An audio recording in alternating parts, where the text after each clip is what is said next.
Their silent channel. Please don't skip the ads, at paki-like naman, share at subscribe mo na rin, salamat. Kabanata 2271 2271 Ang marahas na bagyo ay direktang winasak ang mga bahay sa lungsod, at napakaraming bato at puno ang lumipad ng ligaw, at ang eksena ay naging mas magulo. Hindi umiwas si Feng Qinglan. Alam niya na kapag nakatakas siya, maraming tao sa ibaba ang hindi makakapigil sa ganitong uri ng pag-atake mula sa tunay na kakanyahan ng Heavenly Emperor. Gamit ang blood armor at body protection ng dragon na tunay na asensya, si Feng Qinglan ay nagmamadaling sumuntok. Dragon Feast. Apoy sa langit. Ang malalaking alon ng apoy ng dragon, sunod-sunod, ay sumisira ng malaking bilang ng mga wind blades at nagligtas ng maraming casualty. Ngunit kasabay nito, direktang inatake ng dalawang mensahero, sina Jingfeng at Bitter Rain, si Feng Qinglan. Hayaan na natin siya, Bai Dayan, Kang Lei, at iba pang basura, iiwan ko sa iyo. Nagkatinginan sina Kang Lei at Bai Dayan at tiningnan ang mga sundalo ng Zhenbei Army ng may paghamak. Interes. Itong grupo lang ng basura, kailangan ba nating kumilos? Tumikim si Bai Dayan. Huwag na nating sabihin pa, dapat bawiin ang taong gusto ng guardian. Sabi ni Kang Lei, ikanaway niya ang kanyang kamay, at biglang naging isang higanteng ibon si Bifang Qingyan, ipinapakpak ang kanyang mga pakpak at lumilipad pababa. Si Ye Wangto ay naging isang baliw na dragon din sa oras na ito, at sapat na ang kanyang nilinang upang durugan ang asul na apoy na higanteng ibon sa isang hagod ng pulang sibat ng dragon na apoy. Bagamat isa siyang Heavenly King, lumalapit na siya sa Heavenly Emperor, at sa pagbabago ng baliw na dragon, halos hindi na niya kayang lumaban. Oh, may panlaban ka pa. Ngumiti ng masama si Kang Lei. Biglang, ilang general ng Zhenbei Army ang mabilis na hamarang sa harap ng Zhenbei Ho. Master Marquis, ipaubaya sa amin dito. Master Marquis. Bilasan mo, kunin mo ang ginang at ang young master at umalis ka na. Kaladkarin namin sila para sa iyo, bilasan mo. Ang mga general na ito ay halos celestial, ngunit pagkatapos ng lahat, sila rin ang pinakamakapangyarihan. Ang paglilinang, na may baluti at pakikipagtulungan, ay maaari ding suportahan sa loob ng isang panahon. Namumula ang mga mata ni Ye Wangto, nakatingin kay Feng Qinglan na nakikipaglaban sa dalawang messenger sa langit, sumigaw siya, "Tara na! Paano ang mga tao dito? Paano si Elder Feng? Maging makatotohanan tayo. Hindi may pagtanggol ang lungsod na ito. Kung hindi ka aalis, hindi makakaalis si Elder Feng." Tumakbo rin si Ji Soxan sa likod ni Ye Wangto na may maputlang mukha at hinawakan ang braso ng kanyang asawa, "Guru. Tara na. Bilasan mo at kunin mo si Hanger." Tiningnan ni Ye Wangto ang sitwasyon ng labanan sa himpapawid, at kinagat ang kanyang mga ngipin, ang buong hukbo ay sumusunod sa utos. Maghiwa-hiwalay at umatras. Nagutos siya, at ang mga sundalo ng Zhenbei Army na alam na wala silang kapangyarihang lumaban, agad-agad maraming tao ang nagtaas ng kanilang cultivation base at tumakas sa iba't ibang direksyon. Sa sandaling gamitin mo ang lahat ng iyong lakas upang makatakas mula sa hangin, kahit na ang kalaban ay ang emperador ng langit, imposibleng patayin silang lahat. Ngunit sa sandaling ito, daan-daang halimaw na may iba't ibang hugis ang biglang lumitaw sa labas ng lungsod. Kasama sa mga halimaw na ito ang lahat ng uri ng mga hayop, pati na rin ang mga lumilipad na hayop, tigre, leopardo, lobo, ibon, insekto, ahas at langgam. Ngunit walang pagbubukod, ang mga halimaw na ito ay hindi mababa ang grado, karamihan sa kanila ay mataas na antas, at isang maliit na bilang ng mga intermediate level na halimaw. Bukod dito, ang mga mag-aaral ay kumikinang na may kakaibang kulay ng amber. Ang ilang mga mandirigma na kalalabas lang ng lungsod ay tinutukan ng mga halimaw na ito at nilamon ng walang dugo. Ang mga halimaw na ito ay mas malakas na kaysa sa karamihan ng mga sarhento, at sa oras na ito sila ay higit na galit, ang kanilang lakas ay tumaas ng husto, at sila ay hindi na mapipigilan. Ang bilis ng paggalaw ng mga mandirigma ay napakabagal sa harap ng mga halimaw na ito, at wala ng takasan. Ito, saan nanggaling ang beast tide sa oras na ito? Hindi. Ang mga halimaw na ito ay hindi normal. Kaagad, may natuklasan na ang mga halimaw na ito ay tila may ilang pagbabago sa kanilang mga katawan pagkatapos kumain ng ilang mga sundalo. Ang ilan ay nagkakaroon ng mas matigas na kaliskis at balahibo, ang ilan ay lumalaki ang mga sungay sa kanilang mga ulo, at ang ilan ay lumalaki sa laki. Dahil dito, ang mga halimaw na ito ay hindi masyadong ordinaryo, kumakain sila at nagmumutate. Ang mga mandirigma na hindi natatakot na labanan ang mga barbaro sa buong taon, na nakaharap sa gayong grupo ng mga halimaw, lahat sila ay nagpapakita ng takot. Guru, mabilis na alisin si Hanger. Alam ni Ji Soxan na lubhang mapanganib ang sitwasyon, at gusto lang niyang tumakas ang kanyang asawa at anak. Namutla ang mukha ni Ye Wangto, aalisin ko si Hanger. Paano ka? Hindi ka mapoprotektahan ng dalawang tao. Tatakbo ako mag-isa, sabi ni Jisoo na may luha sa puso. Si Bai Dayan sa langit ay tumawa ng malakas, tumakbo. Walang sino man sa inyo ang makakatakas. Marquis ng Zhenbei, dapat kang matuwa na kapakipakinabang pa rin ang iyong pamilya, kung hindi. Kailangan ninyong pakainin ang mga halimaw na ito. Pagkatapos magsalita, nanlaki ang mga mata ni Bai Dayan. Lumiwanag ang puting ilaw, marahas na bumagsak ang katawan ni Pangran, at ang true essence ng Heavenly Emperor na dinala ng kanyang mga paa ay lumikha ng malakas na shockwave. Ilang sundalo ng Zenbei Army ang nagrally ng kanilang True Yuan, sinaksak ang kanilang mga sibat sa kanya, at binaril ang isang pagsabog ng True Yuan sa hangin. Isang malaking lagok si Bai Dayan, at ang lahat ng totoong Yuan ay parang putik na baka na pumapasok sa dagat at nawala.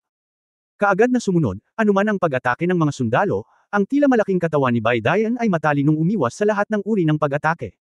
Fast forward sa lahat ng paraan, dalawang kamao ang direktang nagpabagsak sa dalawang kalapit na magsasaka sa hangin.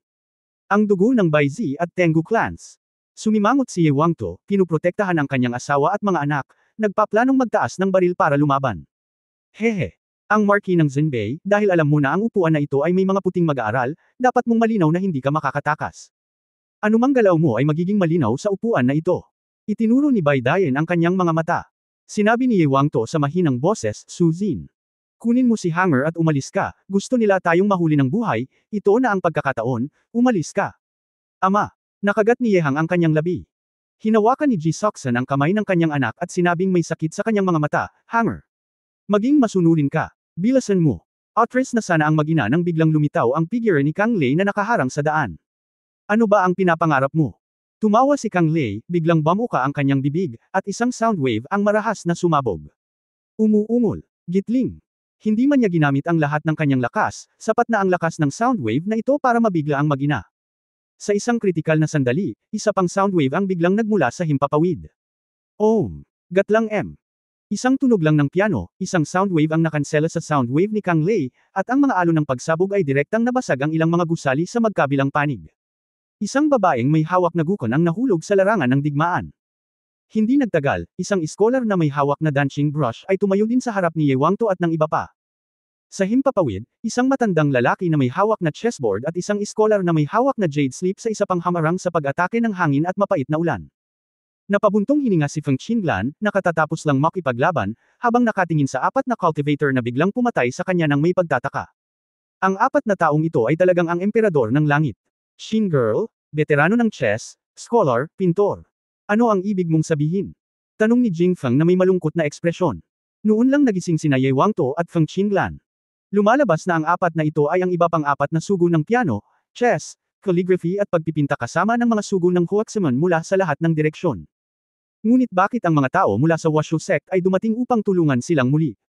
Hinaplos ni Chi Lao ang kanyang mahabang balbas at sinabing, bagaman sinasabing wala kang pinagsisisihan, hindi ganito ang buhay. Oras na para tumalikod at bumalik ngayon, kayong apat, huwag na kayong ulitin itong dead end. Chi Lao, ikaw talaga bang hanggal ang paglalaro ng chess? Mabangis na sinabi ni Bai Dayan, huwag mong tingnan kung ano ang eksena rito, sa tingin mo sa inyong apat, mapipigilan mo ang makapangyarihang hukbo ng mga halimaw. Kayong mga Marteng Gilas lang ang alam, kahit na mayroon kayong cultivation base ng Heavenly Emperor, paano sila magiging kalaban natin? Malamig nang umuso si Qi Nu, Elder Qi, huwag kang magsalita ng walang kaparerekan sa kanila, kung gusto mong lumaban, lumaban ka. Pagkatapos sabihin iyon, ang babaeng Qin ay direktang kinalampag ang gukon gamit ang kanyang mga kamay, at ang sound wave ay naging isang patag at matalim na lumilipad na talam, at dumiretso kay Kang Lei. Kabanata 2292 na pagtanto ko. 2292. Nang makitang kumilos ang dalaga ng Qin laban kay Kang Lei, ang tatlong mensahero ng hangin, ulan at kuryente, hindi siya magalang, at ibinalik ang kulay sa tatlong mensahero ng chess, calligraphy, at pagpipinta. Si Feng Qinglan, Ye Wangtu, at ang iba pa ay dapat na bumaba ng husto, ngunit ang mga nakakatakot na halimaw na napapaligiran nila mula sa lahat ng direksyon ay nag-iwan sa kanila ng walang oras upang huminga. Ang buong hukbo ay inilikas sa direksyon ng imperial na lungsod. Lumaban para sa isang paraan. Inutusan ni Ye Wangto ang natitirang mga tropa, tinipon sila, at pumasok sa isang direksyon. Ngunit wala sa mga halimaw na ito ang mga vegetarian, at lahat sila ay may supernatural na kapangyarihan, ang ilan sa kanila ay naliwanagan din, at ang kanilang karunungan ay hindi mas mahina kaysa sa mga tao. Gaano man kahirap lumaban sina Feng Qinglan, Ye Wangto at iba pa, dumami ang bilang ng mga tropa at sibilyang Zenbei na nilamon. Ang ilang mga hayop, sa mata ng publiko, ay talagang nanganak ng mga pakpak at lumipad sa kalangitan. Ilang halimaw na makakagat lang, biglang may kamandag at tumalsik kung saan-saan. Ang pinaka-nakakatakot ay ang mga patay na halimaw na ito ay lalamunan ng iba pang mga halimaw, at pagkatapos ay ang mga halimaw na mabubuhay ay magiging napakalakas. Dahil sa mga pagbabagong ito, natulala at nanlamig ang lahat ng mga sundalo ng Zenbei Army. Hindi ko magawang tapusin ang pagpatay sa kanila. Mga halimaw silang lahat. Tumakbo. Ang patuloy na dumarating ang kahabag-habag na hiyawan, at bawat buhay na tao ay nababalot ng dugo. Ang lungsod ay puno ng apoy, at walang kahit isang buo na gusali. Xinglan, iwanan mo kami. Mag-isa ka. Sigaw ni Ye Wangto matapos saksakin ng isang higanteng hayop sa likod ng isang putok. Bagamat si Feng Qinglan ay mayroong cultivation base ng Heavenly Emperor at tinakot ng Dragon Might, ang mga halimaw na ito ay hindi normal, at ang kanilang kakayahan sa pagpapagaling sa sarili ay napakalakas, kaya hindi nila ito kayang patayin anuman ang mangyari. Sa oras na ito, isa siyang kaaway at lima, at nang marinig niya ang boses ni Ye Wangto, kumunot ang noo niya at sinabing, "Ako ang elder ng Shenlang clan, paano ako makakaalis sa inabandonang clan sa oras na ito? Nagdala ka rin ng mga sundalo. Hindi mo ba nakikita ng malinaw ang sitwasyon? Sa oras na ito, ang isa ay maaaring pumunta, isa ay isa." Sigaw ni Ye Wangto. Malamig na ngumuso si Feng Qinglan, "Maaari ding umalis ang iyong lakas, ikaw pa rin ang Commander-in-Chief, bakit hindi ka mauna?" Mapait na ngumiti si Ye Wangto, "Narito ang aking kasintahan at anak, paano ako pupunta?" Si Jin, na sumulyap sa likod, sina Ji Soxen at Ye Hang ay nagtatago sa ilang mga sundalo ng hukbo ng Zenbei na may mukha na puno ng takot. Sa panahon ng kagipitan, ang mag-ina ay walang naitulong. Upang ilagay ito ng malupit, ito ay isang pasanin lamang, pagkaladkad sa bote ng langis. Kumunot ang noo ni Feng Qinglan, tulad ng isang babaeng hindi may kukumpara sa kanyang Dragon Blood Queen. Pinili siya ni Ye Wangto kaysa sa kanyang sarili. "Qinglan, tayo na. Mamatay para sa ating mga tao, hindi ka katumbas ng halaga." Namula ang mga mata ni Ye Wangto, pagkatapos ay ngumiti siya, kinagat ang kanyang mga ngipin at patuloy na sumugod patungo sa mga halimaw na umaatake mula sa magkabilang dulo. Si Feng Qinglan ay natigilan, hindi ba sulit ito? Ganito pala ang pakikitungo ng lalaking ito sa kanya. Nang iligtas siya ng bloodbath mula sa larangan ng digmaan, ang nakita niya ay ang agwat lamang ng lakas sa pagitan ng dalawa, hindi ang emosyon ng taon. Hindi naman sa natalo siya kay Ji Soxen, kaya lang hindi siya makaakyat ng mataas sa posisyon niya. Isang lalaking tumitingin sa kanya, bakit kailangan niyang pakialaman? Bigla, sa kaibuturan ng aking puso, tila naglaho ang mga hinaing at hinaing na ilang dekada ng pinigilan. Kahit na si Feng Qinglan ay walang espesyal na damdamin para kay Ye Wangto sa mahabang panahon, hanggang sa sandaling ito ay bigla niyang napagtanto ang lahat. Ang daang gusto niyang tahakin ay hindi isang ordinaryong tao, isang taong makakasama niya sa paglalakad. Ay, gatlang M. Isang mabangis na halimaw ang sumugod patungo sa simoy ng hangin. Sinuntok ni Feng Qinglan ang isang kamao, at niyugyug ni Longyan ang halimaw pabalik. Ang panloob na mga demonyo ay naglaho, at ang gininto ang pulang dragon na nagninangas sa buong babae ay tila mas nagliliyab kaysa dati. Isang mas malakas na pamimilit kaysa dati, na halatang nagulat sa mga sugo mula sa lahat ng direksyon na nakikipaglaban sa kalangitan. Ang babaeng ito, talagang nakagawa ng tagumpay. Ang cultivation base ng Heavenly Emperor ay gumawa ng karagdagang pag-unlad. Sa mga tuntunin ng edad, naabot ni Feng Qinglan ang Tian Di Xiaocheng sa edad na ito, na hindi karaniwan sa prehistoric na ilang kung saan maraming mga henyo. Ngunit siya ay miyembro ng Shenlang clan na may dugo ng 5 kuko na gintong dragon, na ibang-iba. Susubukan ko ang aking makakaya upang makahanap ng isang paraan. Gaano karaming mga tao ang maaari mong mabuhay depende sa iyong sariling buhay. Desididong sinabi ni Feng Qinglan, alam niyang hindi niya maaalis ang lahat, ngunit susubukan niyang protektahan ang kanyang sarili subukan ito. Dragon Wings. Nakita ko ang isang pares ng nagninangas na pakpak na nakabukas sa likod ng babae, at ang bilis ng paggalaw ay biglang bumilis. Kasabay nito, ang mga thundercloud na gumulong sa kalangitan, at ang mga thunderball ay kumikislap. Dragon Exploding Star. Pinasabog ni Thunderbolt ang mga halimaw na iyon, at agad na pinasabog isa-isa ang mga Black Blood Hole. Ang mga halimaw na hayop ay napatay at nasugatan, ngunit ang hukbo na nakaligtas ay mas galit. Ang maliit na katawan ni Feng Qinglan ay kasing bilis ng isang golden red light beam.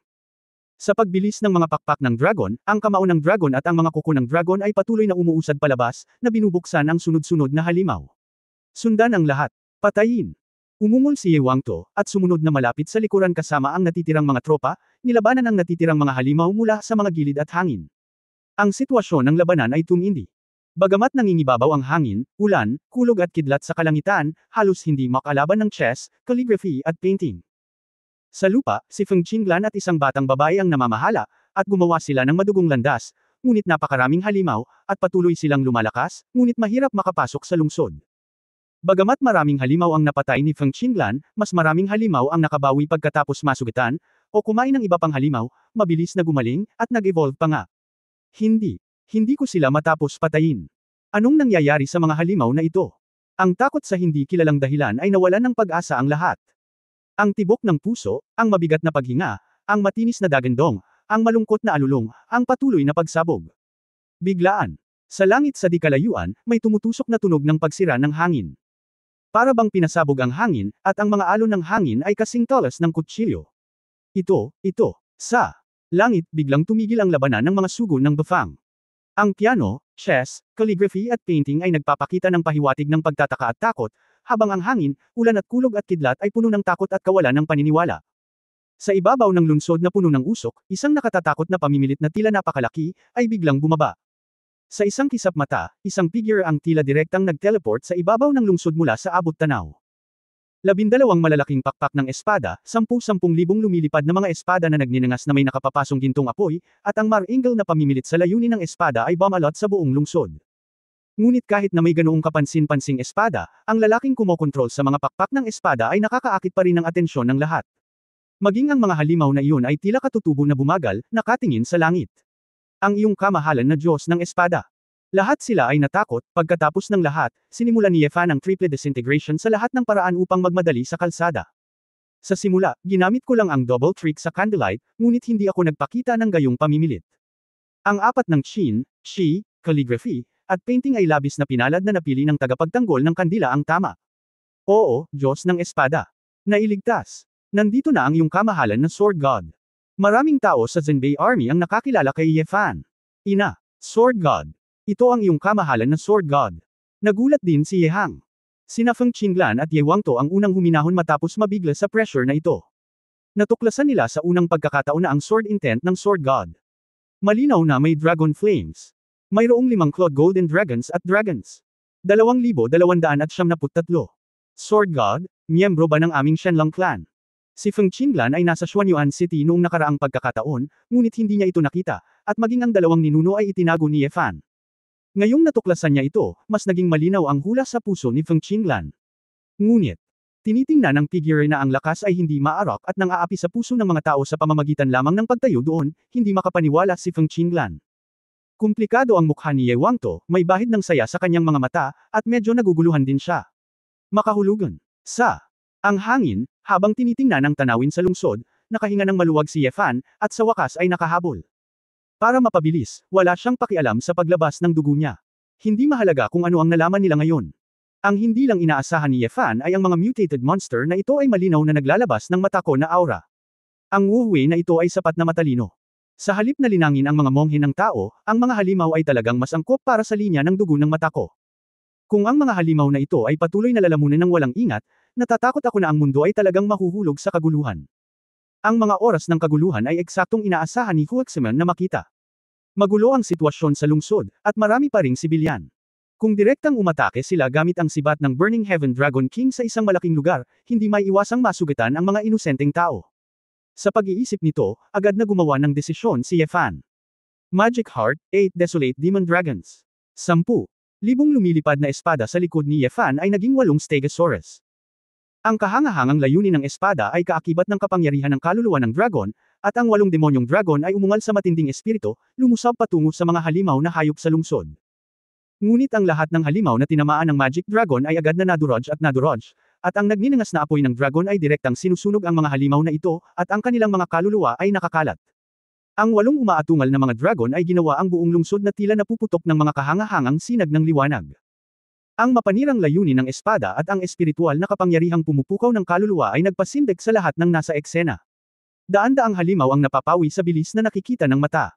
Ito ay Illusory Heart 7 Dragon's Flash. Talagang isinama niya ang Dragon Soul Trick sa Sword Intent. Nanlaki ang maliwanag na mga mata ni Feng Qinglan, puno ng pagkabigla. Siya ay nasa kaharian ng 5 Cloud Golden Dragon sa loob ng mga dekada, at ang kanyang mental power ay halos hindi magagamit ang ilusyon ng 7 dragon. Gayunpaman, nagawang makabisado ito ng Sword God at direktang pinagsama ang hakbang na ito sa Sword Intent. Ito ay hindi lamang malakas sa pag-iisip, ngunit nangangailangan din ng napakahusay na mga kasanayan sa labanan, para lamang maabot ang larangan ng paghihinuhan ng iba. Sword God. Siya ba talaga? Paano ito posible? Napakabata pa niya. Pakiramdam ni Feng Qinglan ay huminto ang oras, at hindi siya makapag-isip. Nang makita na ang hukbo ng mga halimaw ay nabura, ang hangin, ulan at kulog at kidlat ay namutla na. Pero na. Nagkatinginan sila at iisa ang isip, nagbabalak na tumakas sa 4 na direksyon. Sa harap ng gayong Diyos ng espada, hindi sila nang ahas na magkaroon ng kahit kaunting ideya ng paghaharap. Paano sila pakakawalan ni Ye Fan, at nang malamig siyang tumingin, nagpatawag siya ng libu-libong lumilipad na espada. Beng Tianjanyo. Sa sandaling lumabas ang lumilipad na espada, ito ay isang paalang na pagsabog ng ulan ng espada. Bigla na lang, ang bagyo, kulog at kidlat ay nahulog sa isang lubhang mapanganib na sitwasyon, patuloy na umiiwas, at walang paraan upang makatakas. Dragon Sword Treason. Nang hindi naghihintay ng hangin, ulan at kulog, lahat ng lumilipad na espada ay nagtipon at naging isang kulungan ng espada. Napapaligiran ng isang grupo.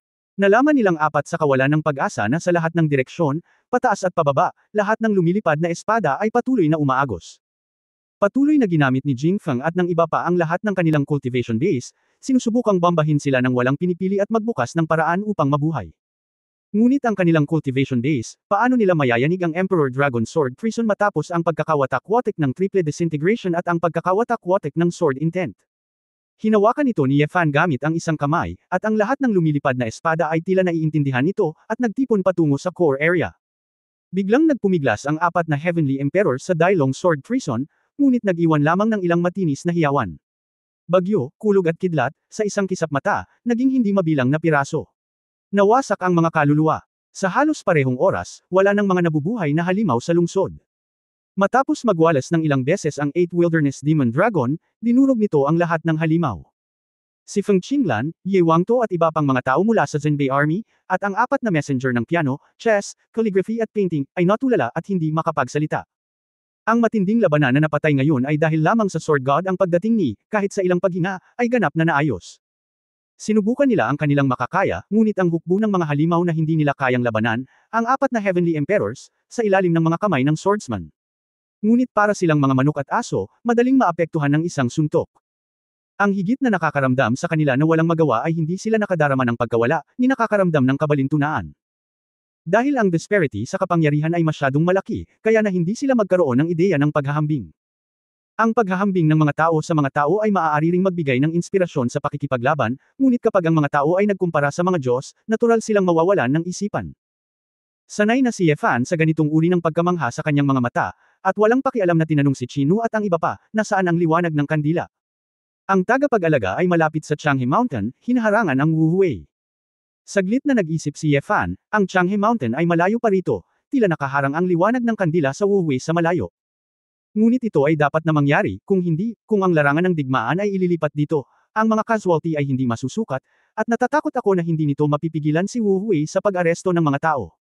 Ay escort mo ang Zhenbei Army pabalik at linisin ang natitirang mga halimaw, sabi ni Ye Fan. Oo. Pumayag naman agad ang apat na sugo. Binawi ni Ye Fan ang Magic Dragon, naging Dragon Scale Sword Wings muli, at lumipad patungo sa Changhe Mountain. Nang makitang hindi nagtagal ang Sword God na iyon, lumipad siya. Isang grupo ng mga sundalo ng Zhenbei Army ang lubos na ng hinayang, at gusto nilang magpasalamat. Hindi ko inaasahan na ang Sword God ay talagang miyembro ng aming pamilya Shenlong. No wonder paulit-ulit niya kaming tinulungan. Pamilya pala, haha. Maraming miyembro ng Shenlong ang nasa sabik at puno ng pagmamalaki. Ang mga mata ni Ye Hang ay puno ng paghanga, at tumakbo siya sa gilid ni Ye Wangto. Sabi niya nang may labis na pananabik, tatay, ito ba ang kapangyarihan ng isang sagradong powerhouse? Napakalakas nito. Nakahinga ng maluwag si Ye Wangto. Pinunasan ang dugo sa kanyang mukha, nagbuntong hininga siya sa kanyang puso, maaaring hindi ito gaano kalakas ang banal na lupain, ngunit ang Diyos ng espada ay napakalakas.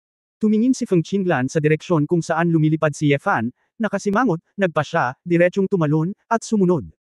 Nang makita si Feng Qinglan na lumilipad palayo, bagamat ang lahat ay naguguluhan, pagkatapos ng digmaan, hindi ito pinansin ng maraming tao. Kasabay nito, malapit sa Changhe Mountain. Ang mga bato ay mabangis at ang mga bangin ay libu-libong talampakan. Ang isang piraso ng nagniningas na mataas na temperatura na enerhiya, tulad ng isang puting apoy, ay patuloy na gumagawa ng mga pagsabog sa hangin. Nasa loob nito si Wu Huwei, nakaharap sa nakakapasong puting apoy na patuloy na dumarating, ang kanyang mukha ay kalmado. Ang mga high-temperature energies na ito na sapat na upang matuno ang itim na bakal na bato, sa sandaling atakihin na nila siya, kakaiba silang itatapon at mawawalan ng katumpakan. Sa tabi ng Wu Huwei, tila may isang espesyal na enerhiya na lumulutas at nakakasira ng iba't ibang pag-atake. Sa labas ng puting pagkahumaling, ang mga mata ni Candlelight ay nagniningning ng puting kinang, patuloy na nagbabago ng mga hugis at posisyon, naglulunsad ng mga pag-atake, naghihigpit sa paggalaw ni Wu Huwei, na pinipilit siyang hindi makaalis. Sindi ng kandila. Dapat mong malaman na habang tumatagal, mas lalo kang mawawala. Nakangiting sinabi ni Wu Huwei, Kahit paano mo ito iwasan, ang aking kalungkutan ay maaapektuhan ka. Ang iyong mga pandama ay nagiging mapurol, at kung magpapatuloy ka sa ganito, baka mamatay ka talaga sa aking mga kamay. Sabi ng Candlelight na may pagtatampo na mukha, mabuti pang manahimik ka, kapag nataman kita, kakayanin ko. Naging abo ka. Sa tingin mo ba gagawa ako ng ganoong mababang antas ng pagkakamali? Bakit? Sa palagay mo, kung magde-delay ka ng ganito, magkakaroon ng turnaround. Ang taong makapagliligtas sa iyo, ngunit sa paraiso, kaya mo bang hilahin siya pabalik? Nakangiting sinabi ni Wu Huwei, natatakot ako, sa sandaling ito, ang pamilya Zhenbeiho ay nahulog na sa aking mga kamay. Bago siya matapos magsalita, isang gintong figure sa di kalayuan, parang kometa na tumutusok sa langit, biglang dumating. Your Excellency Sword God. Excited na sigaw ng Candlelight, na may hindi kapani-paniwalang hitsura sa kanyang mukha, puno ng sorpresa. Talagang nag-alinlangan siya kung paano makakabalik si Ye Fan mula sa ganoong kalayuan. Determinado na siyang lumaban kay Wu Huwei. Ang Fan ay talagang bumalik sa dasheng mula sa pinagpalang lupain ng kuwebo sa wala pang kalahating araw, at sumugod sa larangan ng digmaan. Ito ay tulad ng isang banal na sundalo na bumaba mula sa langit, gamit ang isang imposibleng paraan, sa libu-libong mga bundok at ilog, at biglang dumating upang iligtas siya. Candlelight may kakaibang kasiyahan sa puso niya, ito nga ang lalaking pinangarap niya. Nawala ang puting liwanag sa kanyang mga mata, at isang dampi ng emosyon ang umindayog. At ang liwanag ng kandila ay hindi makapaghintay na lumipad kaagad sa mga bisig ng lalaki. Ang nakakatakot na pamimilit na layunin ng espada ay nagulat sa buong katawan. Hindi. Ganito. Paano ito posible? Hindi ka ba nasa paraiso? Umuungal si Wu Huwei, na parang natigilan. Kabanata 2274 Hindi nararamdaman. 2274. Hindi pinansin ni Ye Fan si Wu Huwei, ngunit unang sumulyap sa Candlelight at pinuri, good job. Kulay rosas ang mukha ni Candlelight, kagat-kagat ang kanyang mapupulang labi, ang kanyang mga mata ay puno ng pag-ibig, at siya ay sumaludo, salamat master sa iyong papuri. Ngumisi si Ye Fan, ang wild talaga ng babaeng ito, ang simpleng ekspresyon ng mga mata niya ay maaring magagalit sa kanya. Bitch, lumalabas na napakamapuri mo sa Sword God, wala kang kahihiyan, ngini siya ni Wu Huiyin. Tumalikod ang kandila at malamig na tumingin sa kabilang partido. Siya ay may sariling pagpupursage at hindi kailangang makipagtalo sa mga tagalabas. Pagkatapos ay tumingin si Ye Fan kay Wu Huwei, tumawag ng isang itim na higanteng espada sa kanyang kamay, at isang kislap ng Sword Intent Brilliance. Hindi mahina si Wu Huwei, ngunit para kay Ye Fan, na ang triple disintegration at sword intent ay nagkawatak-watek, ito ay isang bagay lamang ng isang espada. Farce, oras na para tapusin. Malungkot at walang katiyakan ang mukha ni Wu Huwei, at mabilis niyang iniunat ang kanyang kamay at sumigaw, kamahalan na Diyos ng espada. May mahalagang pag-uusapan si Wu Mo sa iyo. Pinaikit ni Ye Fan ang kanyang mga mata, ano ang problema? Ang iyong kamahalan na Sword God, bago si Wu Huwei ay nasaktan, ngunit siya ay kinulam at nalito. Sabi ni Wu Huwei, oh, mapaglarong ngumiti si Ye Fan, gusto mong sabihin na may nag-udyok sa iyo, at pagkatapos ay humingi ng awa. Ang liwanag ng kandila sa likod niya ay agad na nagpaalala, guru. Huwag makinig sa kanyang kalokohan. Siya ay sadyang nagpapaantala ng oras. Ang kalungkutan ng angka ng Yuto ay hindi sinasadyang mag-aalis sa kanila ng pangunawa, kaya dapat tayong gumawa ng mabilis na desisyon upang maiwasan ang pagpatay sa kanya. Ikanaway ni Ye Fan ang kanyang kamay, na nagpapahiwatig na ayos lang. Mukhang nababalisa si Wu Huwei at nagsabi, iyong kamahalan na Sword God, alam ni Wu Mo na hindi mo siya kalaban, kaya paano siya mangangahas na makipaglaban sa iyo? Sa pagkakataong ito, si Ye Guangxing ang nakatalikod, na nagpaisip kay Wu Mo na ito ay isang gamer sa mundo. Magandang oras. Ang ambisyon ni Ye Guangxing Langzi, itinuring ang Panginoon na may layuning espada sa antas ng emperador bilang ang pinakamalaking kaaway, ang Panginoong espada ng Diyos ay kailangang magbantay laban dito. Sinabi mo ito, ngunit hindi pa rin sapat para iligtas kita, sabi ni Ye Fan. Siyempre meron. Malakas na sinabi ni Wu Huwei, kumuha si Wu Mo ng maraming dugo ng matako na hayop mula kay Yun Songhe ng matako na angkan. Ngayon, ang isang malaking bilang ng mga halimaw ay matagumpay na pinagsama sa matako na dugo, at sila ay kontrolado lamang. Ang mga halimaw na ito ay maaaring patuloy na lumamon at mag-evolve upang maging mas malakas. Sa paglipas ng panahon, tiyak na makakabuo sila ng hukbo ng mga halimaw na wawakasan ang mundo. Handang sumuko si Wu Mo sa kanyang kamahalan na Diyos ng espada at mag-ambag ng katamtamang kontribusyon sa iyong imperial na layunin. Oh, sabi ni Ye Fan, sabi mo ba ang mga halimaw na iyon, pinatay ko lang silang lahat habang papunta dito. Ano? Namutla ang mukha ni Wu Huwei, ikaw. Nanggaling ka dito mula sa Zhenbei Army. Hindi niya akalain na si Ye Fan at ang naayos na ng Zhenbei Army ang lahat. Nangangahulugan din ito na malamang wala na ang bagyo, kulog at kidlat. Mukhang wala kang maisip, sapat na para maakit ako. Sabi ni Ye Fan. Ang mukha ni Wu Huwei ay unti-unting nagpakita ng kakaibang evil smile, Your Excellency Sword God. Dapat mong pakinggan ang payo ng asong iyon. Nagulat ang liwanag ng kandila, at sabik na sumigaw, Guru. Lumabas ka. Magsisimula na siya. Nagtaas ng kilay si Yefan, ano ang ibig mong sabihin? Ano ang ginawa niya? Tumawa si Wu Hui at sinabing, huli na. Sword God? Sword God? Napakabata mo pa. At minamaliit mo ang kalungkutan ng ating Yingtok clan. Ngayon, ang iyong espiritual na katawan ay kontrolado ko, kailangan lang mo na kumilos. Ang iyong espiritual na katawan ay magiging ganap na walang silbi. Pagkasabi na, iniunat ni Wu Hui ang kanyang kamay, at pagkatapos ng kakaibang pagbabago-bago ng enerhiya, nakita niya na tila may ilang mga hibla ng gininto ang enerhiya sa katawan ni Yefan, na direktang hinayla palayo sa hangin. Guru. Namutla ang kandila sa gulat, sumisigaw ng masama sa puso niya. Kapag ang espiritual na katawan ay pinagkaaitan ng pangunawa, ito ay katumbas ng pagiging ganap na sarado, na nangangahulugan ng direktang pag-aalis ng cultivation base. Noong naglalaban ang kandila kanina, patuloy itong gumagalaw, para lang pigilan si Wu Hui na ikulong siya. Ngunit hindi gumagalaw si Yefan ngayon, at wala siyang masyadong alam sa mga pakulo ni Wu Hui, kaya siya ay tinamaan. Ha. Napangiti si Wu Hui, Sword God. Ang Sword God na nasa mundo, Megatron Asgard.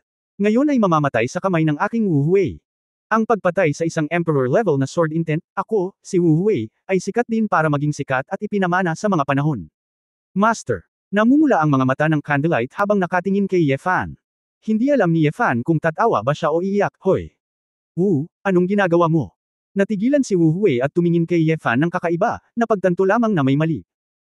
Makatuwirang dahilan na, dahil nawalan siya ng pangunawa sa espiritual na katawan, hindi niya dapat gamitin si Shuwei, at hindi makakapidyo si Yefan sa hangin, at hindi niya magagamit ang kanyang espada.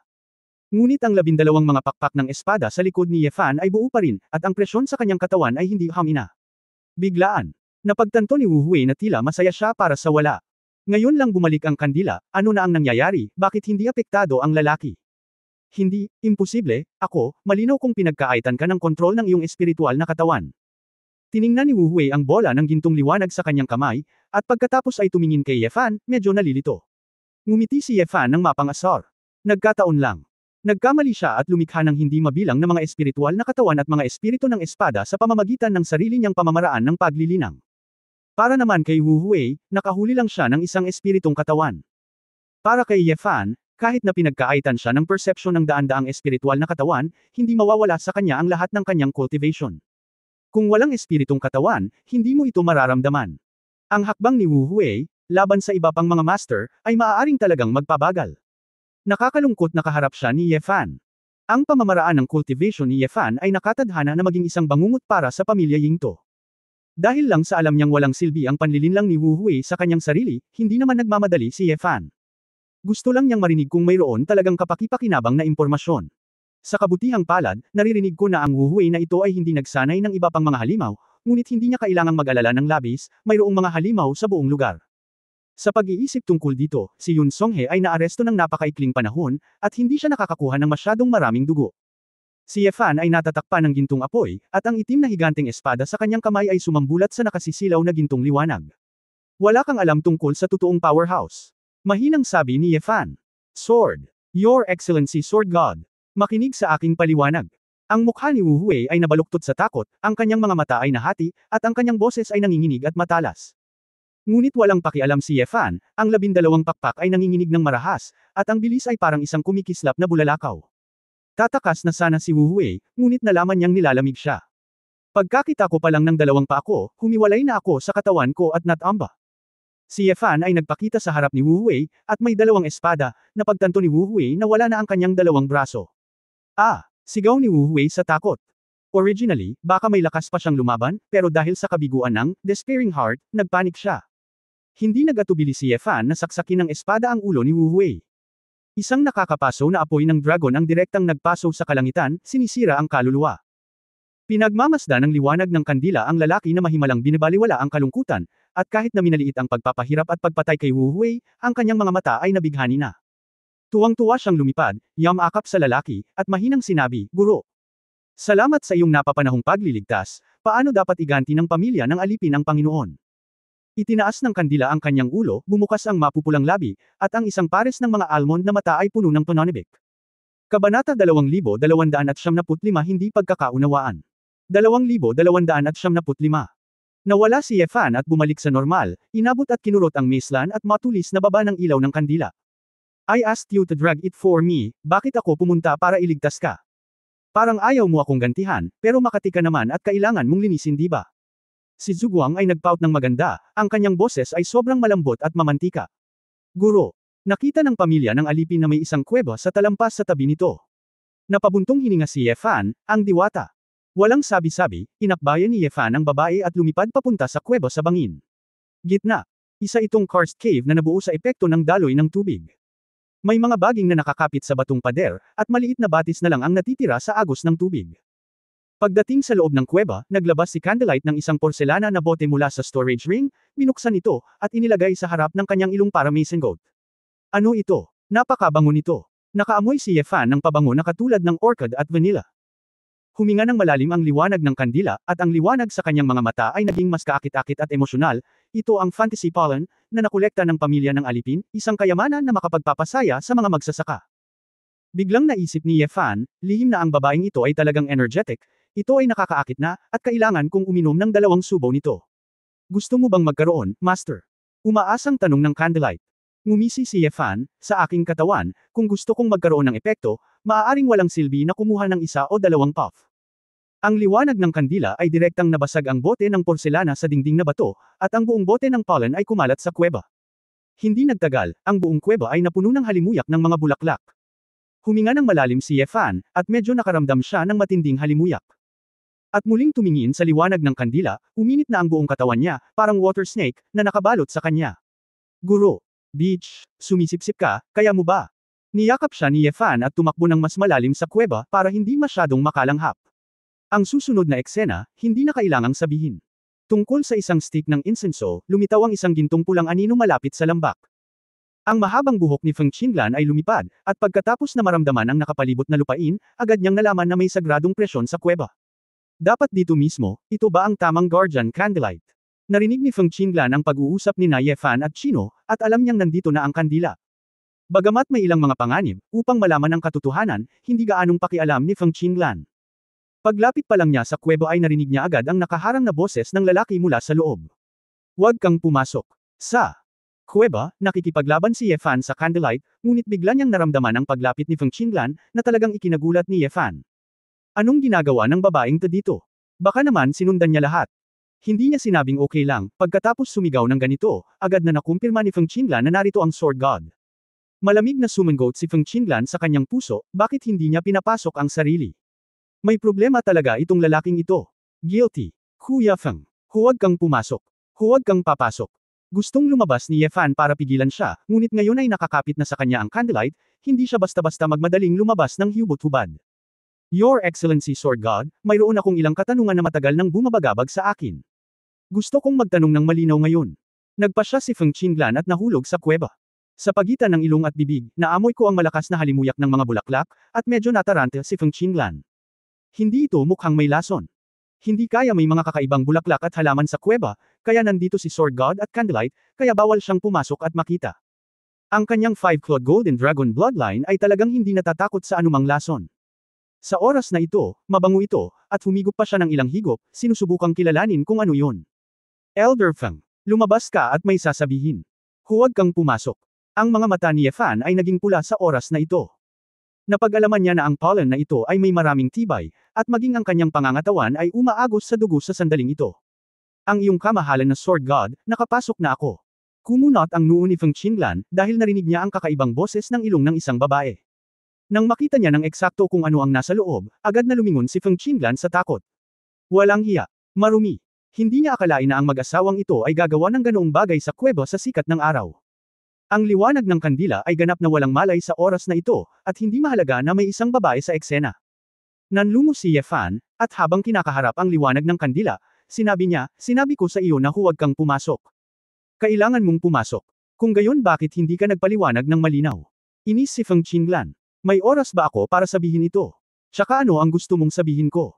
Napabuntong hininga si Yefan. Bakit hindi mo masabi? Sinadya mo ito. Marumi. Mariing ipinikit ni Feng Qinglan ang kanyang magagandang mata, mabilis na huminga. Sa di malamang dahilan, halatang gusto niyang umalis kaagad sa eksena, ngunit ang init ng katawan niya at nanghihina ang mga paa, at wala man lang siyang lakas para gumalaw. Huwag kang mag-alala tungkol dito, Elder Feng. Lumabas ka muna. Huwag maghintay. Utos ni Ye Fan. Gayunpaman, biglang nanlambot si Feng Qinglan at lumuhad doon. Isang pares ng mga braso ng Jade ang yamakap sa kanya ng dahan-dahan at pilit, at ang kanyang katawan ay umikot doon ng hindi natural. Ako, anong nangyari sa akin? Isang uri ng Feng Qinglan ang nakaramdam ng kaunting blanko sa kanyang utak, isang pakiramdam na hindi pa niya naramdaman noon. Si Ye Fan ay nakatitig sa kawalan. Bagamat ang babae ay nakaluhod doon na nakaharap sa kanya ang likod na ito ay mas nakamamatay na kaakit-akit. Ang susi ay, siya ay palaging marangal at kaakit-akit, at ang hangin ay parang reyna. Sa oras na ito, talagang nakagawa siya ng mislan at pangilong na tunog na parang isang babae.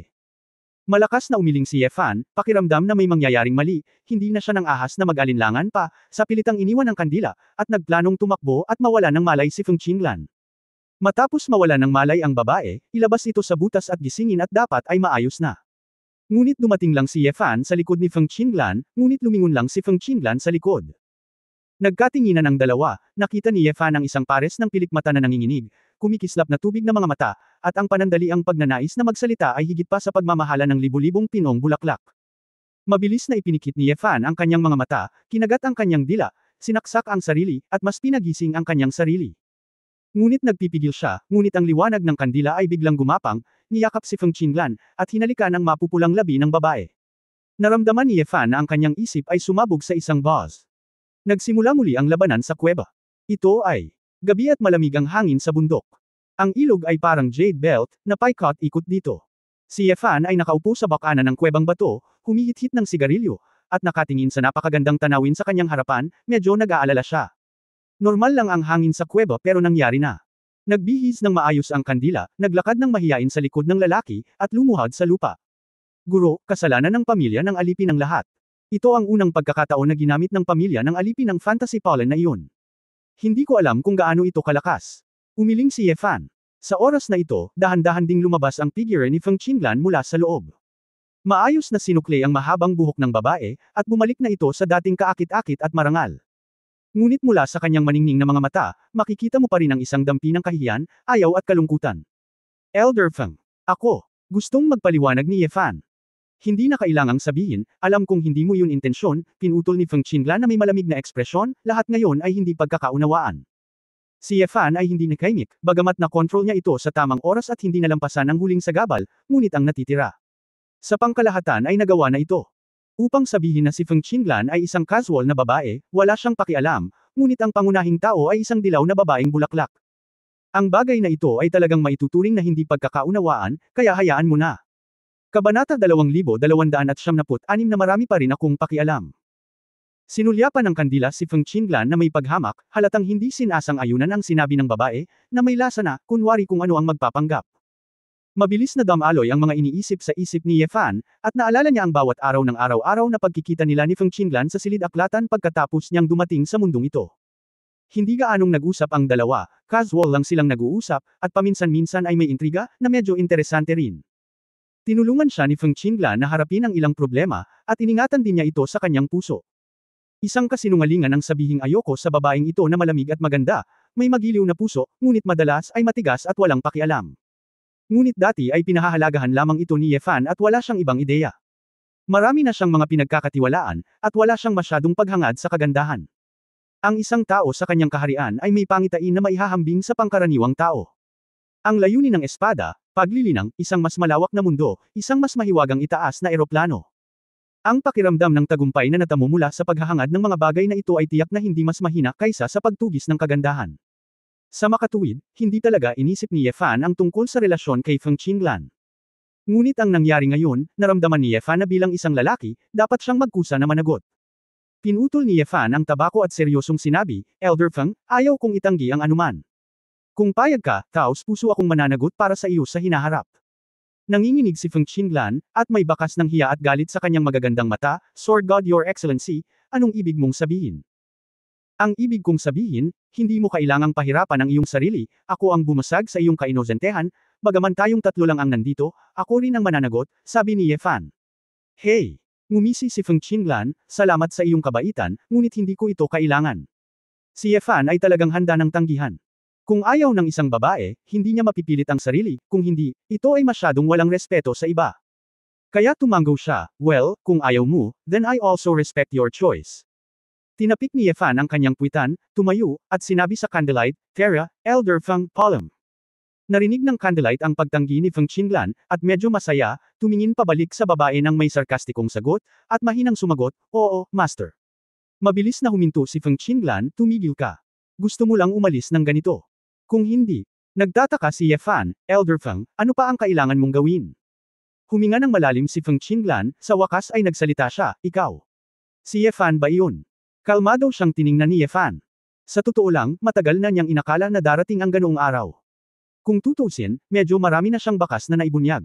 Ngumiti si Ye Fan, bakit sinabi ito ni Elder Feng?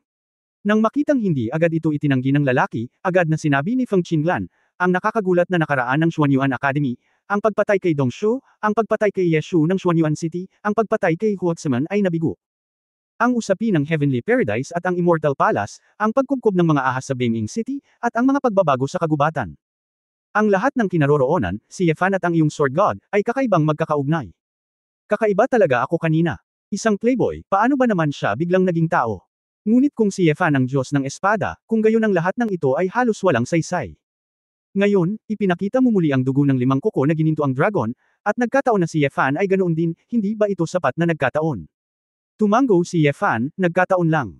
Kung gayon si Elder Feng, kung ako si Ye Fan, sa tingin mo ba ito ay talagang makatwiran? Ye Fan, wala pang 20 taong gulang. Kumunot ang noo ni Feng Qinglan at sinabing, medyo kakaiba, pero kung talagang henyo ka, hindi imposible. Kumislap ang mga mata ni Ye Fan, at nagsabi, Elder Feng, kung ako si Ye Fan, ikaw ano ang gusto mo? Natigilan si Feng Qinglan, oo, pagkatapos ng lahat, kahit na alam niya na ang Sword God ay si Ye Fan, ano ang magagawa niya? Sa madaling salita, para kay Shenlong, sapat na malaman na ang Diyos ng Espada ay kanya. Ye Fan man siya o hindi, hindi mahalaga. Ngunit sa ilang kadahilanan, nakaramdam si Feng Qinglan ng hinanakit sa kanyang puso at iginiit, marahil para sa iba, hindi mahalaga kung sino ang iyong Diyos ng Espada, pinahahalagahan nila ang iyong layunin ng Espada. Pero, para sa akin, hindi mahalaga. Yan, sino ka, gusto ko talagang malaman. Ibinaba ni Ye Fan ang kanyang ulo at tumawa, sinabi na sa pagkakataong ito ay isa lamang itong hindi pagkakaunawaan, ngunit talagang nag-aalala siya. Kung tutusin, siya ay anak ng isang taong minsan niyang hinangaan, at ang kanyang, junior, ay hindi nakakapinsala.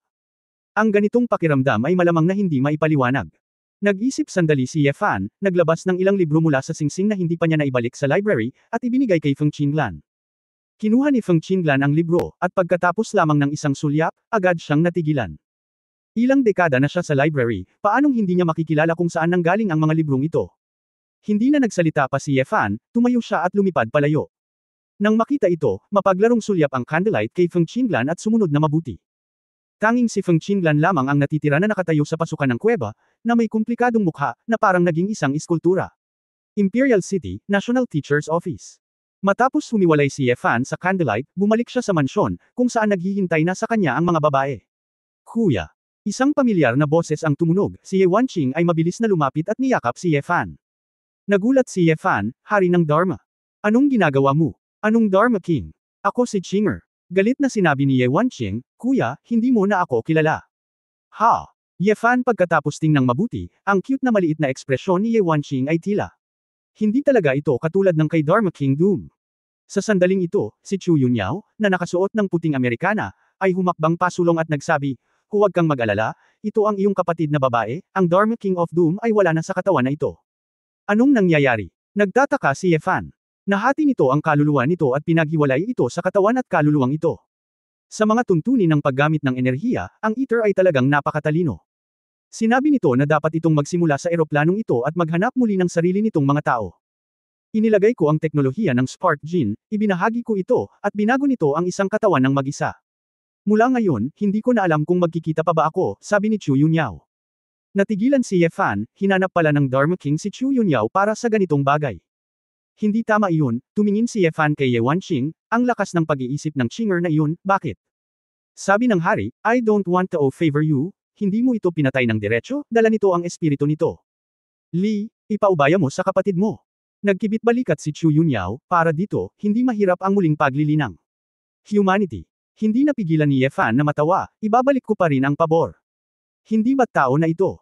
Nagpout si Ye Wanqing, kuya, ano ang sinasabi mo sa pambansang guro, hindi ko maintindihan. Sabihin mo sa akin kung ano ang nangyari sa iyong ama, ina at pangalawang kapatid na lalaki. Bakit hindi ka sumama sa iyo pabalik? Ye Fan nang makitang gumagaling ang kanyang nakababatang kapatid na babae gaya ng dati, kinurot niya ang kanyang maliit na mukha, huwag kang mag-alala, ayos lang, 2 araw na lang bago magmarcha pabalik. Nang makahinga na ang mga babae, isang grupo ng mga tao ang dumating sa labas ng National Teachers Mansion. Maghanap. Magmadali at maghanap ng mabuti. Kabanata 2277 ang Nemesis. 2277. Sino iyon? Kakaibang tanong ni Ning Zimo. Nang maramdaman ito ni Ye Fan, ngumiti siya at sinabing, ito ang Garrison. Tinatayang nalaman niyang may kilusan sa National Teacher's Office, kaya pumunta siya upang arestuhin ako bilang sospek. Isang grupo ng mga sundalo ang nang-ahas na lumapit at arestuhin ka. Hindi maipaliwanag ang pakiramdam ni Xiao Ziner. Nagkibit-balikat si Ye Fan, paano nalaman ng maharlikang pamilya, ngunit talagang hindi na kailangang mag-aksaya ng oras sa isang grupo ng mga hamak. Pumasok ka sa ring, ilalabas kita ng diretsyo, at lilipat sa isang tahimik na lugar. Ang mga batang babae ay walang anumang pagtutol, at mabilis na pumasok sa espasyo ng ring. Nang makapasok ang Garrison sa mansyon, nakaiwas na si Ye Fan at nawala. Sa kabilang banda, si Gu Qing, na nanatili sa National Teachers Mansion, ay medyo nataranta. Isang malaking grupo ng mga hindi pamilyar na dilag ang dumating kanina, ngunit bigla silang nawala. Hilaga ng Imperial City, Xingtan Lane, sa isang marangyang courtyard. Matapos makinig sa mungkahi ni Chu Yunyao, pansamantalang nakipag-ayos si Ye Fan sa mga babae. Ito ang industriya ng Union Group. Si Chu Yunyao ay gumawa ng maraming kayamanan sa malaking ekspedisyon, at maraming mga bahay sa imperial na lungsod. Hindi na kinailangan ni Ye Fan na maglakad-lakad bago ang susunod na pagsusulit ng Sage Emperor. Bagamat maraming bagay ang dapat gawin, hindi siya nang ahas na pakawalan ang paggamot ni Su Qingzhou. Araw-araw, kailangan kong ako mismo ang magluluto ng gamot, panuurin ang pag-inom ng babae, suriin itong mabuti, at panuurin ang kanyang pagsasanay. Si Su Qingzhou ay mayroon ng matatag na truth chi, at aatake na sana ang foundation establishment. Gayunpaman, natuklasan ng babae na ang butil sa kanyang katawan, habang ang kanyang mga meridian ay nagiging mas malawak, ay unti-unting nadagdagan ang impluensya nito sa kanya. Ito ay lumabas na ang malamig na hangin na ito ay hindi mabilis na kumalat, ngunit ngayon ang mga meridian ay biglang lumawak, at ang aktibidad ay tumaas ng malaki, ngunit ito ay madaling maapektuhan. Ito ay hindi magandang bagay. Kung ikaw ay medyo pabaya, ang paggamot ay maaaring hindi produktibo. Asawa, gusto mo bang huminto saglit, natatakot akong atakihin ang aking asawa, nag-aalalang tanong ni Su Qingzhou habang nakaupo sa kama. Saglit na naglakad pabalik-balik si Ye Fan sa silid, biglang sumimangot, at naglabas ng water-avoiding bead na nakuha niya sa tribo ng sirena. Iniiwasan nito ang mga patak ng tubig at makokontrol nito ang elemental na enerhiya ng genus ng tubig, kaya posibleng magbukas ng espasyo sa dagat. Dahil kahit ang kahangahangang dagat ay makakagawa ng paraan, hindi dapat maging problema ang kontrolin ng kaunting enerhiyang ito sa katawan ng isang babae, di ba? Agad na nagpaliwanag si Ye Fan kay Su Qingzhou at sinabi sa kanya kung paano ito gamitin. Hindi ko naisip ang butil na ito noon, ngunit dahil hindi ka pa naglilinang noon, hindi mo magagamit ang ito sa iyong sarili. Ngayon na mayroon kang pangunahing nakakainis na enerhiya at kaunting pag-unawa sa paglilinang, dapat mo itong subukan, sabi ni Ye Fan. Kinuha ni Su Qingzhou ang malabong asul na kwintas, at ayon kay Ye Fan, sinubukan niyang makipag-ugnayan sa mga kwintas. Pagkaraan ng ilang sandali, isang mahiwagang kapangyarihan ang pumasok sa katawan ni Su Qingzhou, at ang butil ng malamig na enerhiya ay unti-unting tumira. Asawa. Effective talaga. Masayang sabi ni Su Qingzhou. Masayang-masaya rin si Ye Fan. Oo naman, ang mabubuting tao ay may magagandang gantimpala. Hiniling sa kanya ng dakilang elder ng merman na itago ang butil na ito, ngunit hindi niya inaasahan na magagamit ito sa sandaling ito. Hindi ko alam kung hinayaan siya ng mga barbarian god na pumunta sa Southern Continent, kung naglalaman din ba ito ng malalim na kahulugan. Kung gayon, ang Diyos ay talagang Diyos. Ang butil na hindi tinatablan ng tubig na ito ay kalaban lamang ng kakaibang malamig na butil na iyon. Mabuti naman, Xiaoshu, maaari mong hawakan ang butil na ito sa hinaharap. Ang butil na ito ay lubhang kapaki-pakinabang. Kapag mataas ang antas ng iyong cultivation, maaaring malaking tulong ito, sabi ni Ye Fan. Nadama ni Su Qingzhou na nag-aalala siya tungkol sa paghawak ng napakalakas na kayamanan, ngunit pagkatapos ng paulit-ulit na panghihikayat ng lalaki, wala siyang pagpipilian kundi tanggapin ito. Asawa, sa mga araw na ito, ang babae ay laging nananaginip ng mga kakaibang bagay. Parang ang daming tao, ang daming bagay, parang totoo. Ang dalas ng pangangarap ay lalong tumataas, at ang ilang mga pangalan ay naaalala ng napakalinaw. Ito ba ay isang kababalaghan ng paggamot? Nagtataka si Su Qingzhou. Nakaramdam ng kakaiba si Ye Fan, at nakangiting nagtanong, "Oh, sino ka sa iyong panaginip?" Sumimangot si Su Qingzhou, at sinabing, halimbawa, mayroong isang batang babae na nagngangalang Tuan Chuan, at isang napakabait na babae na nagngangalang Tia Jiang, lahat sila ay madalas na lumilitaw. Ni. Ang paraan, asawa, nasa panaginip ka rin, asawa sa panaginip, siya rin ang asawa, ngunit sa ilang kadahilanan, tinawag niya ang babae na asawa, sa panaginip. Naisip ng babae sa kanyang sarili, anong wika ito, kahit na hindi natutunan ng babae, paano ko ito maiintindihan? Sa panaginip, tinawag din ng babae na asawa, ang kanyang asawa, na talagang kakaibang pangalan. Tiniis ni Yefan ang umaalingaw na pag-iisip sa kanyang puso, inabot at hinaplos ng bahagya ang pisngi ng babae, at nakangiting sinabi, huwag kang masyadong mag-isip, magsanay ka lang at magpagaling ng mabuti. Niyakap niya ang baywang ng lalaki at isinandal sa dibdib ng lalaki, asawa, gusto din lumabas ng babae para maglaro, maraming lugar sa Imperial City na hindi pa napupuntahan ng babae. Hindi napigilan ni Yefan ang matawa, tila nakita ito ni Su Qingzhou. Nung lumabas yung ibang babae para mamili, nangangati din siya. Okay lang na lumabas, ngunit alam ng maraming tao ang iyong hitsura, kaya kailangan mong takpan ang iyong mukha, sabi ni Yefan. Ngumuso si Su Qingzhou, ang nakakatandang kapatid na iyon. Lahat sila ay napakaganda ng pananamit, at tinatakpan ng mga babae ang kanilang mga mukha, napakapangit. Lalabas ka ba para sa isang beauty pageant o shopping? Hindi naiwasang magtanong ni Yefan. Walang magawa si Su Qingzhou, kaya wala siyang pagpipilian kundi subukan ito. Ang iba pang mga batang babae ay nasa paraiso sa loob ng mga dekada, at matagal na silang na-suffocate. Oo. Ang fan ay orihinal na pumayag na makipaglaro sa kanila, ngunit ngayon ay sumali na rin si Su Qingzhou, at ang pamilya ay nagtungo sa kalye ng mas masigla. Siyempre, sadyang binago ni Yefan ang kanyang mukha, nagbihis bilang isang gwapong binata, at dinala ang isang grupo ng mga matatamis na asawa at mga asawa sa lansangan. Sa buhay na mga kalye, ang mga tao ay pumupunta at umalis, ang mga tindahan at tindera ay nagpapakita ng kanilang mahika. Habang lumuwag ang relasyon sa pagitan ng ilang at ng dakilang ekspedisyon, maraming barbarong kalakal ang nagsimulang ibenta. Kinagabihan, dahan-daang naglakad ang lahat pabalik sa kanilang tirahan. Hinanap ni Chu Yunyao ang chef at naghanda ng handaan sa bahay. Napakasigla ng Imperial City, napakasaya. Ayaw ko nang bumalik sa Excalibur sect. Hawak ni Xiao Ziner ang 2 skewer ng barbecue sa bawat kamay, basang-basa ang kanyang mukha. Sinabi ni Nayan Rujao, ito ay dapat na ang royal exam ng Holy Emperor ay paparating na, hindi banggitin na ang oras na ito ay hindi pa nagagawa, kaya isang malaking bilang ng mga maharlika ang dumating mula sa buong bansa, na mas masigla. Bumili ako ng 1 dosenang bagong set ng mga damit ngayon, at sa wakas ay mapapantayin ko sila ng maayos.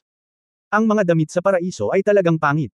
Pinag-uusapan ni Ling Yue at Ning Zimo ang mga bagong bailing damit, na parang bumabalik sa panahon ng buhay urban sa lupa. Si Yefan ay nabuhayan ng loob na makita ang mga babae sa napakataas na espiritu.